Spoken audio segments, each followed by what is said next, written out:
Hello, Mr. Sample. My name is Crisia Vilches, and we're going to be discussing the findings on the assessment that you have taken.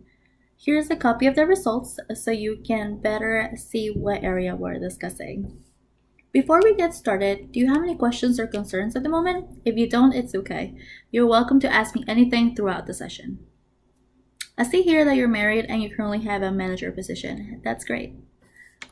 Can you tell me a little bit more about your experience while taking the assessment?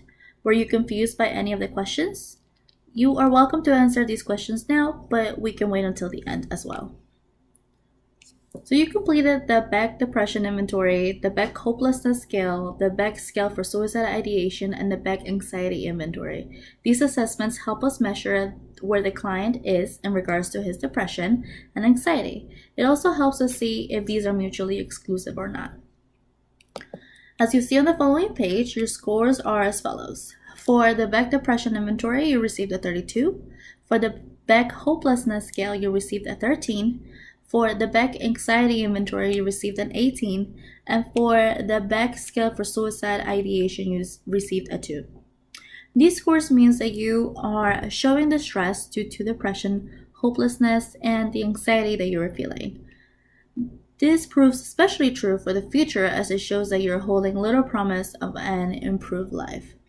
This could mean that you're not happy with how things are in your managerial job or how things are at home with your significant other. How do you feel about this? Another thing that we can note in the assessment is a discussion about the future.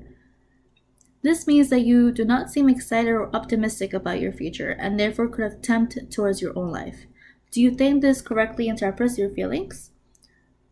Do you have any idea or any ideas about suicide? Let's take a moment to clarify any questions you might have. Can you tell me what the assessments have explained thus far? Now, some phrases that were used to complete the assessments, such as, I would kill myself if I had the chance. Do you agree with this statement? How about, I feel guilty all the time? Would you be comfortable with explaining what you meant when you answered these questions? Let's give it a try. So what does this mean? This means that the assessment points out that you're at a dangerous risk for suicide. How do you feel about this?